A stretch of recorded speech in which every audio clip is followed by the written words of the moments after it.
Hey everyone, welcome back to the channel. I said I'd do a follow-up video. I get a lot of people messaging me and DMing me about exactly what I did to the Mustang, like spec-wise. Probably the most common question are my bearing specs, because I opened up the bearings on the bearing tolerances in the engine when I built it. So I figured I'd make this video, guys, and just kind of go over exactly what I did to the Mustang, what all the specs are, what it's got. For those of you that are new to the channel, that are tuning in to see what it takes to make the kind of power, or just want to see what's done to the car, the channel is actually about a 97 Toyota Supra that we're building strictly on the votes of subscribers. You guys tell us what you want done. We do it to the car, and when we're done with the car, we'll have more than $100,000 into it, and we will be giving it away to one lucky subscriber. Giving it away. No purchase necessary, no nothing. It'll just be given away. So if you're not subscribed, definitely hit that subscribe button. Follow us on Facebook, Instagram, all that stuff. And I try and get a video up daily. Like I said, it's in paint right now. The next big vote is the paint. But I also put up videos on GTR, or the Corvette, the Mustang. So the last video we put up, the Mustang got down and got put on the dyno because I installed a meth kit. So I'll give you a quick rundown. The car as it sits right now makes 881 horsepower. That's 881 wheel horsepower on 93 pump gas. And then when we turned the meth kit on, it made 930 wheel horsepower. That was with no added tuning. We didn't throw any more timing at it. We didn't do anything to the tune. We left it just the way it is because I decided that if I leave it the way it is and my meth kit doesn't come on, I'm not going to hurt my engine. It's not going to detonate. I'm just going to be running 881 horsepower. So into the build. I'll start with the short block. So I was out with the car, pissing around. I'm pretty hard on it. I beat around in it pretty hard. And long story short, I ended up spinning a rod bearing. Ford's tolerances are pretty tight. That's how they get away with running that 0.20 and the 520 oil. It's because they've got really tight tolerances. And I was one of those unlucky victims of the oil pump gear failing. And anyway, long story short, did a whole bunch of damage to it, ended up spinning a rod bearing. So the engine is completely built. Starting with the block, I took the block apart. I had dart and sleeves put in it, so the block is sleeved for just to handle more power. I knew I'd be throwing some boost at it. So Doug at Competition Automotive did the machining for me. I did everything myself except for the machining of the block, obviously. He sleeved it for me, and he worked over the heads. I ported the heads, just a mild street port, nothing crazy, and installed the valves for me. Everything else was done here by myself. So the block was sleeved. I've got a Boss 302 forged crank in it.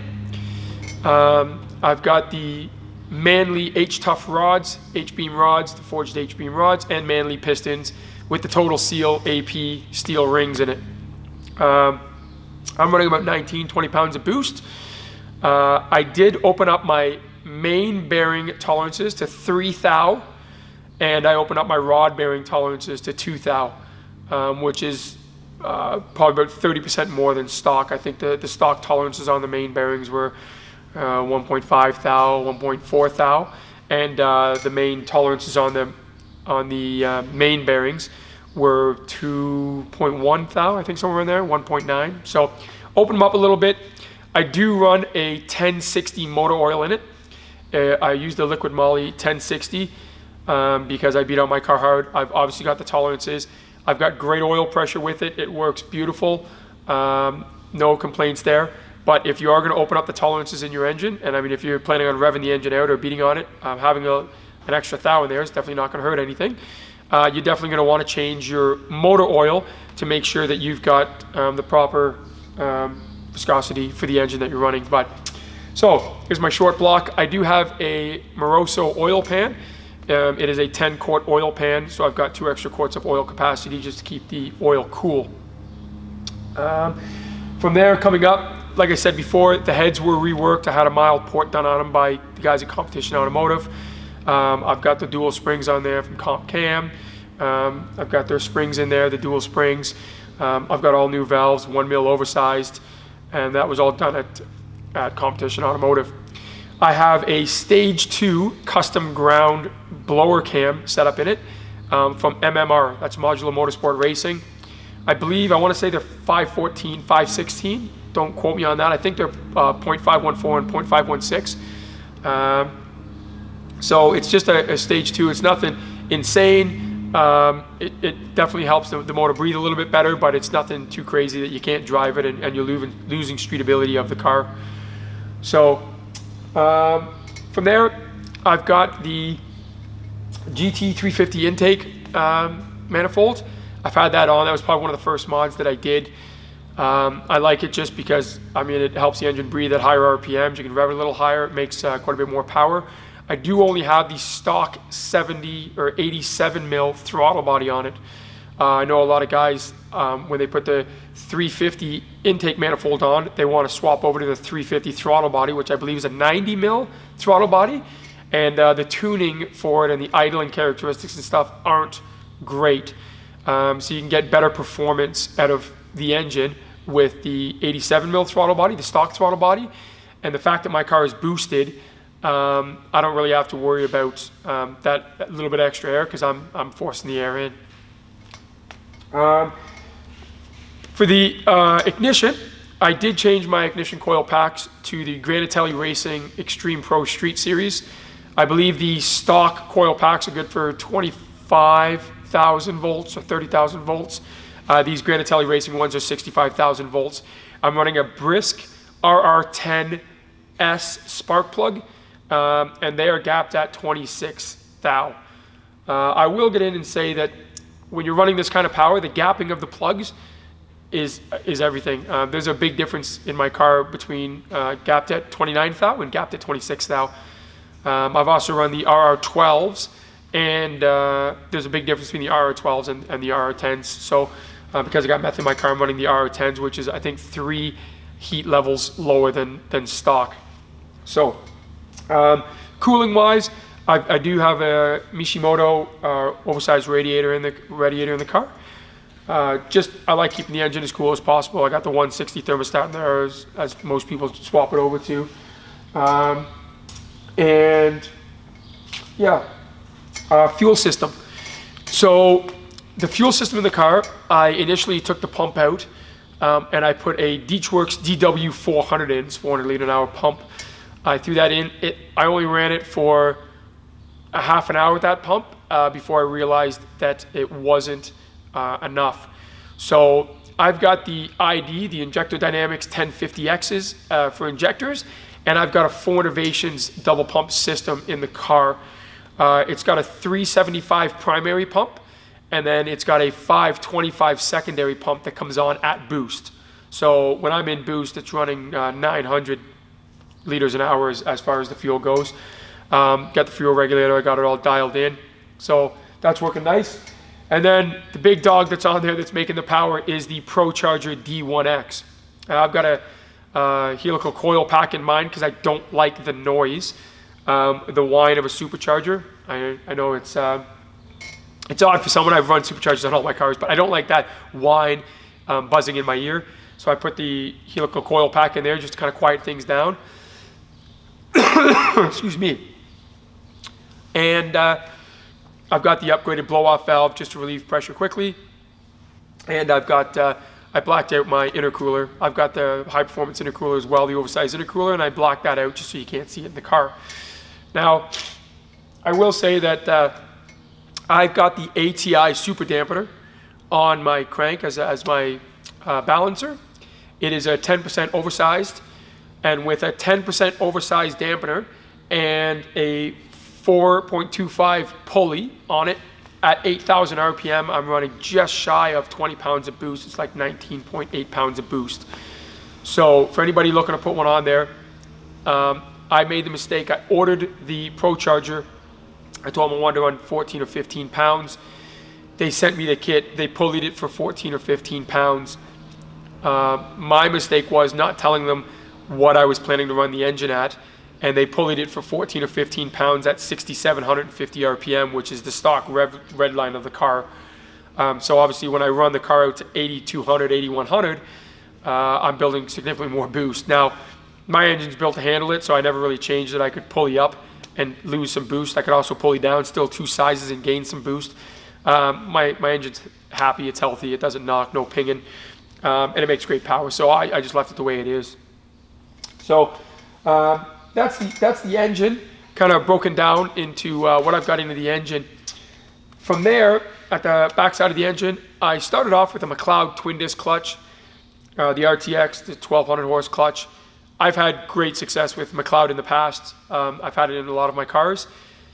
For some reason on this car, it didn't work out good. We got on the dyno, we broke in the clutch, got on the dyno, like 3 or 4 pulls on the dyno, and wasn't happy. It wasn't making some pretty gnarly sounds. So I ended up dropping the transmission and pulling the clutch out, and we smoked the clutch. I don't know if it was maybe the input shaft going into the transmission, because it was a stock transmission at the time, but it looked like there was some contact between the discs, the twin discs in the clutch, and the edge of the plates, and it really mangled the clutch. So I got a hold of Rob at Champion Motors. They're the shop that tuned the car for me, that does the tuning on the car. And he told me about RPS, carbon billet. He's got triple disc in his 1500 horsepower daily driven Corvette, and says he loves it. The driving manner of the clutch, as far as daily driving goes, it drives like an OEM clutch. So I went ahead and got the RPS carbon billet twin disc clutch for this car here. It's good for 2000 horse plus. It holds the power, and they're right. It is fully rebuildable. It's a lifetime clutch. It is a little bit more expensive, but you only have to buy it one time. And if you ever need it rebuilt, you can send it back in, and they can put carbon, or redo all the carbon on the clutch, and away you go. So we put it back on the dyno. The clutch was holding the power, no problem. Then I had some problems with the transmission. The old GitRag MT82 that comes in these cars. They're kind of prone to failure when you're running big power, and I knew that. But the amount of money that I was spending on the car, I was like, oh, maybe I'll see if I can get a season out of the MT82. We put it back on the dyno, and unfortunately that was not happening. The tranny didn't want to hold the power either. So I called up Liberty Gear out of New York there, and bought a Tremec Magnum XL. They, faced some of the gears to me and did some pretty trick stuff with the transmission just to make sure it's going to hold the power that I want. So now it's got a Tremec Magnum XL with a Hirsch shifter in it, which I'm super happy with.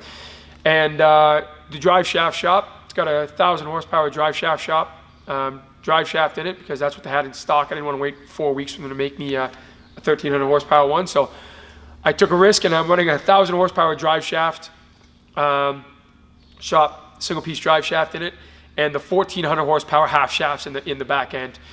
The only thing in the car that I haven't changed is the rear end. I've got the performance pack with the torsion rear end. It's got the 373s in it. I have taken the rear end out and brought it in and had them shim it to make sure that all of my tolerances are correct, so that it doesn't have the play. It's exactly what it should be. But that's all they did. As far as the internals of the rear end, it is a stock internal rear end. I didn't get them to beef anything up.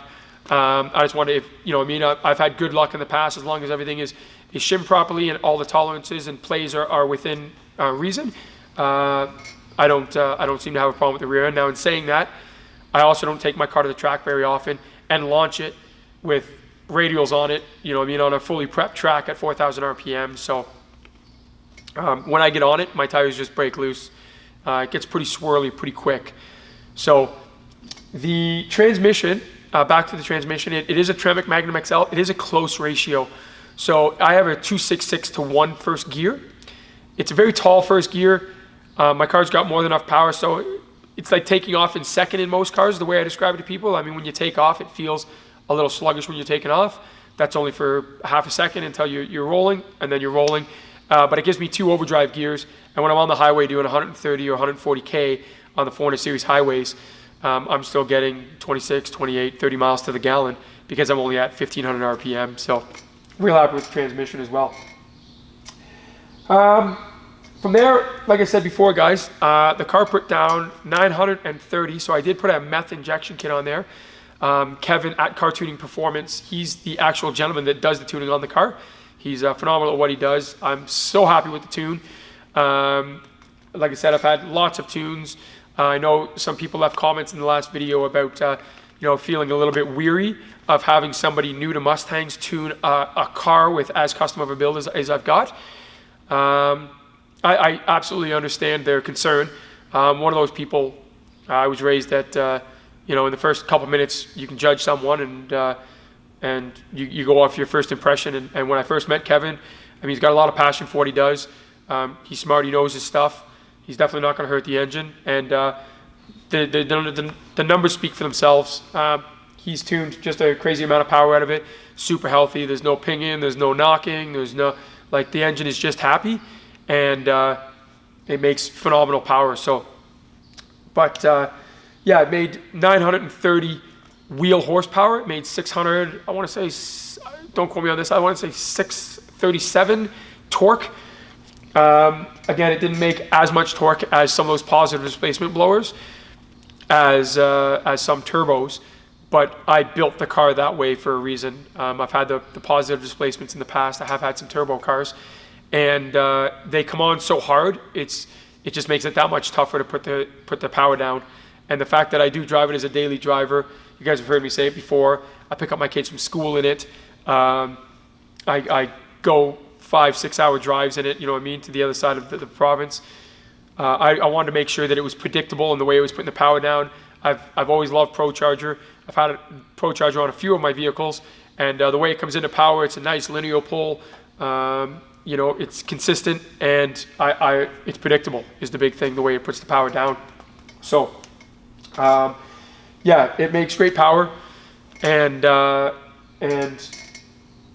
torque is, like I said, with any centrifugal blower, that it's kind of average for torque the way that the torque runs. But at 8100 RPM, I was still climbing. We could have tuned the car for 980 to 1000 wheel horse, but that would have been getting in there and throwing some more timing at it and that kind of thing. And we just felt that it wasn't a necessary stress on the engine, because I'm just driving as a daily car. And I told the wife I was going to keep it stock. I could also run down a couple pulley sizes. I called the tech at ProCharger. I think it was Jason I was talking to, and he was saying that with a 3.75 pulley on there, I'd be running somewhere in the 26, 27 pounds of boost range. Right now I'm running in the 20 pounds, so 6-7 pounds of boost is quite a bit more.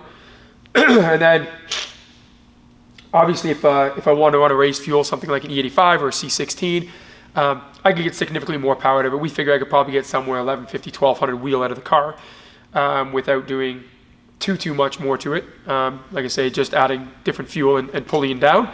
But there's no need for that. Like I say, the car, I'm very happy with the car. I've done obviously little things, as you guys can see. I've got, you know, I mean, the spoiler on it and the rims and the GT350R. I love the look of the GT350R. They're all just little cosmetic things. I have not lowered my car. This is something else I get a lot of comments on, is people asking me why I don't lower the car, because the wheel gap is big on the car.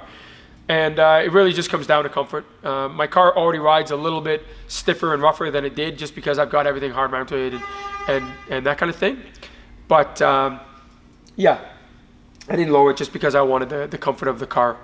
So that's it, guys. I hope that helps, answers questions for people that had questions about my car and how much power it made and how it made the power. I really am happy with the Coyote engine. I'm an LS guy myself. I love the Corvettes, the Camaros. I love the Cadillac engines. But this was a birthday gift, and I chose this over Camaro and been super happy with it. The new 5-liter engine is a killer. I can rev it to over 8,000 RPM, which I do on a daily basis because I'm pretty rough on stuff. And yeah, I hope that answers the majority of questions. I know quite a few people had questions about what we've done to it. Like I said, mostly the bearing tolerance and stuff like that. If I missed something or there's something else that you want to know, feel free to leave a comment down below. I'm happy to answer it. I will apologize for people. I've got quite a few messages on the last few videos, and I've been so busy opening new stores and different things like that. I haven't had a chance to reply to them, but I do appreciate everybody's comments and likes and shares with the videos. So guys, that's it for today's video. Again, I hope that answered a lot of questions people have with the car. I hope it helps people out. One thing I will say, because I have had a couple of people ask me about this, and actually one was just yesterday. I have a lot of people saying that they've put a ProCharger on their car, they've put a supercharger on the car, they've got a GT350 intake manifold, and it surges. surges and hunts, it doesn't start very good. It doesn't idle great, and it's always kind of surging and hunting. And everybody comes to the same conclusion: it's some kind of vacuum leak or something to do with the vacuum. I also had that problem for a day at the beginning, and what I did is I put the IMRC lockouts inside the intake manifold. So those intake manifolds, the IMRCs, they're just valves inside the intake that open and close with the vacuum lines and all those pumps at the back, and it's to make low-end torque. And when you're running a supercharger, you don't need those. So you can lock them out. It's a cheap part. It's like $20 or $30. I got mine at MMR and locked them out. All problems went away. Solved everything. Idle's perfect. It runs perfect. The driving characteristics, it's my daily car. So if you are having troubles, if you did put one on and you are having a little bit of trouble with idling or with wide open throttle surging, stuff like that, just note that it could be, not saying that it is, my opinion, what solved my problem is the IMRC lockouts inside the runners. That solved all my problems. So again, guys, I hope it solved, or I hope it answered all the questions that you guys had. If you guys have more questions, that's something I didn't answer, definitely leave it in the comment question below. I'm happy to answer them. And again, if you're new to the channel and you tuned in because you want to see the Mustang, we are building a 1997 Toyota Supra. It's getting a Veilside 4509 GTR body kit. By the time the car is done, this is what it's going to look like. And we are giving it away to one lucky subscriber. All you have to do is subscribe to the channel for your chance to win. So make sure you hit that subscribe button. You can follow us on Facebook, Instagram, all that stuff. And we'll see you in the next video.